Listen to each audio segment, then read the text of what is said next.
The Earth has always inspired people to dream of flight.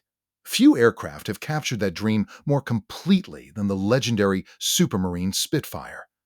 To those who flew it, it was more than a machine. It represented hope, courage, and survival during Britain's darkest days.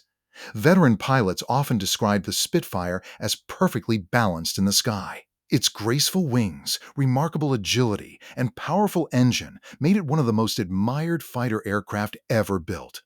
Yet behind every Spitfire that took to the air stood thousands of ordinary civilians whose names history almost forgot. Wiltshire, England, 1940. Across this peaceful countryside, an extraordinary secret operation was underway. Entire communities were quietly transformed into aircraft factories. Thousands of men and women signed strict secrecy agreements, promising never to reveal what they were building, even to members of their own families. Many teenagers left school and were immediately assigned to wartime industries.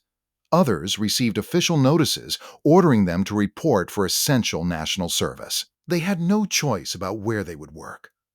Government officials decided that for them. Some arrived expecting ordinary factory jobs. Instead, they found themselves assembling parts for Britain's most important fighter aircraft. They quickly realized that every rivet, every panel, and every engine component could help determine the outcome of the war. The workers understood the responsibility placed upon them. Long shifts became routine, and exhaustion was simply accepted as part of daily life. Few complained, because everyone knew the aircraft they were building would soon be protecting British skies. Since war had begun in 1939, Britain had escaped the worst of Germany's attacks. Apart from scattered raids against ports and shipping, most of the country remained relatively untouched. Yet no one believed that peace would last. Across Europe, Adolf Hitler's armies advanced with astonishing speed. One nation after another collapsed under overwhelming military pressure. Millions of people found themselves living under Nazi occupation as Germany tightened its control over Western Europe. Eventually, Britain became Hitler's next objective.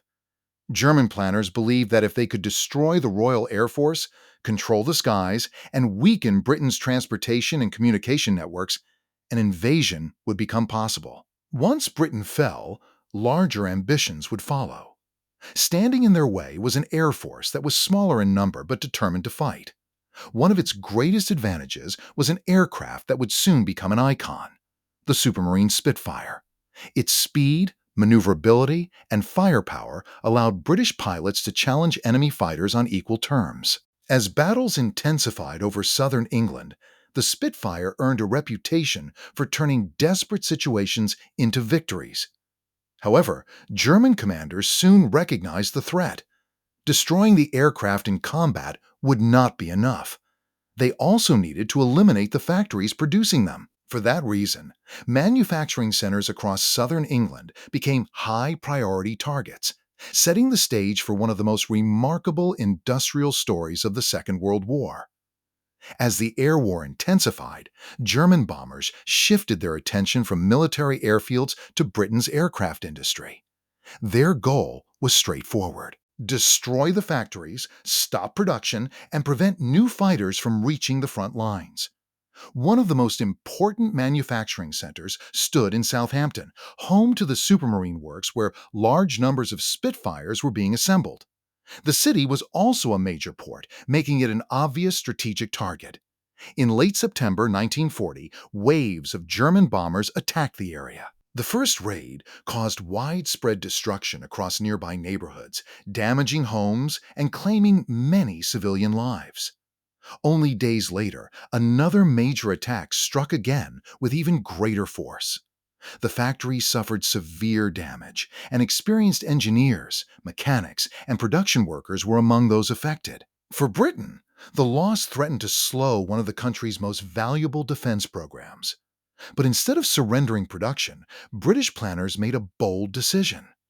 Rather than rebuilding a few large factories that could easily be targeted again, they scattered production across dozens of smaller workshops hidden throughout the countryside. This strategy became known as dispersed manufacturing. Teams of engineers traveled across southern England searching for garages, warehouses, bus depots, repair shops, mills, and other ordinary buildings that could secretly become aircraft factories. Locations were chosen not because they looked impressive, but because they blended into everyday life. Salisbury soon became one of the largest and most productive centers in this hidden manufacturing network. People from many different backgrounds were recruited. Hairdressers, mechanics, office workers, apprentices, shop assistants, and young school leavers suddenly found themselves learning aircraft construction. Many had never handled industrial tools before. Experienced craftsmen trained newcomers in drilling, riveting, metal shaping, wiring, and precision assembly. Every task demanded accuracy because even the smallest mistake could affect an aircraft flying at high speed. The work was physically exhausting. Long hours, strict inspections, and constant pressure became part of daily life. Yet workers rarely questioned why such effort was required. Most never saw the complete aircraft they were helping to build. Each factory specialized in only a portion of the process. Wings might be produced in one building, fuselages in another, while engines and internal systems were assembled elsewhere. Final assembly took place at separate locations, keeping the entire operation hidden from enemy intelligence. To anyone walking through Salisbury, nothing appeared unusual. Behind the doors of ordinary businesses, however, thousands of aircraft components were being built every week. Even local residents living only a few streets away often had no idea that one of Britain's most important wartime manufacturing programs was operating almost in plain sight. The success of this remarkable system would soon prove that secrecy, determination, and ordinary citizens could become just as important as the pilots fighting high above them. As production expanded across Salisbury, secrecy became just as important as speed. Almost everyone involved signed strict confidentiality agreements. Workers were told never to discuss their jobs, even with close family members. Many parents, spouses, and neighbors had no idea what was happening behind the factory doors. To the outside world, these buildings looked completely ordinary. Bus garages, motor repair shops, warehouses, and workshops continued to appear as normal businesses. Behind those walls, however, skilled teams were carefully assembling Spitfire components every day. Photographs were extremely rare. Cameras were discouraged around production sites because officials feared that even a single image could reveal valuable information to enemy intelligence. As a result, very few visual records of these hidden factories survive today. Each section of the aircraft was produced separately. Workers focused on individual parts such as fuselages, wings, cockpit sections, or internal equipment. When one section was completed, it was quietly transported to another location where the aircraft gradually took shape. Many employees spent months building components without ever seeing a finished airplane. Heavy tools echoed through the workshops from morning until late at night. Riveters, engineers, inspectors, and mechanics worked side by side, learning new skills while improving production with every aircraft. Protective clothing was often oversized and uncomfortable, but workers adapted quickly. Long shifts became routine as everyone understood the importance of maintaining production. Despite constant pressure, morale remained surprisingly strong. People encouraged one another, solved problems together, and took pride in knowing their work would soon reach Royal Air Force squadrons defending Britain. The factories remained carefully disguised. Large doors were hidden behind ordinary-looking walls, and completed aircraft components were moved only when conditions were safe. From the street, almost nothing suggested that advanced fighter aircraft were being built inside. This remarkable network allowed Britain to continue producing Spitfires even after major factories had been damaged. The system depended not only on engineers and pilots, but also on thousands of ordinary citizens whose dedication remained hidden from the public for decades. Their quiet work behind closed doors became one of the most important foundations of Britain's air defense. Once individual components were completed, they were transported to assembly sites located outside the city. One of the most important was High Post Airfield, where hundreds of Spitfires received their final assembly before taking to the skies. The operation remained carefully hidden. The Spitfire was far more than an aircraft. It became a symbol of determination, built not only by engineers and pilots, but by thousands of ordinary men and women whose identities remained hidden behind strict wartime secrecy. Their work helped keep Britain's defenses alive during one of the most dangerous moments in modern history. But this story is far from over. In the next episode, we'll uncover what happened after these newly built Spitfires left the hidden factories. We'll follow them to the front lines, meet the pilots who flew them into battle during the Battle of Britain, and discover how this legendary fighter earned its place as one of the greatest aircraft ever built. We'll also reveal the incredible role played by the civilian ferry pilots, many of them young women, who risked their lives delivering brand new Spitfires across wartime Britain.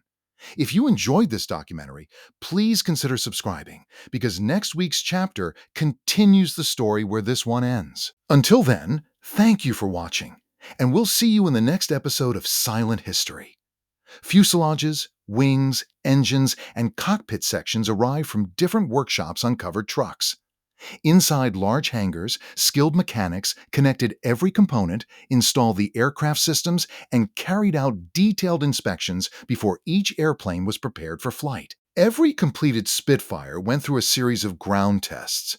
Engine performance, landing gear operation, flight controls, and fuel systems were all carefully examined. Only after passing these inspections would the aircraft be cleared for its first test flight. Nearby, another hidden production center operated at Chatty's Hill, surrounded by woodland that helped conceal its activities from enemy aircraft. The factories blended naturally into the countryside. Trees were left standing around many buildings to provide camouflage, making the sites difficult to identify from the air. Workers remembered the demanding conditions. Some spent long hours cleaning engine components with powerful solvents during freezing weather, while others carefully installed wiring, control cables, and propeller assemblies. Every bolt and safety wire had to be checked repeatedly, because even the smallest mistake could put a pilot's life at risk. After final inspections, experienced test pilots climbed into the cockpit for the aircraft's first flight. These flights confirmed that every newly built Spitfire performed exactly as expected before it could be delivered to operational Royal Air Force squadrons. Many of the pilots who collected these aircraft were members of the Air Transport Auxiliary. Although they were civilians rather than combat pilots, they accepted the responsibility of flying brand new fighters across Britain, often alone and without radio support. For many, flying a Spitfire for the first time became an unforgettable experience.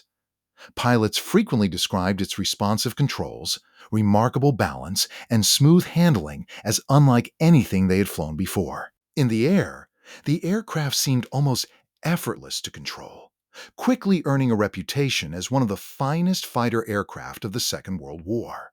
While combat pilots received much of the public recognition, thousands of factory workers, engineers, mechanics, inspectors, and ferry pilots quietly ensured that a constant stream of Spitfires continued reaching the front lines, where every aircraft could make the difference between victory and defeat.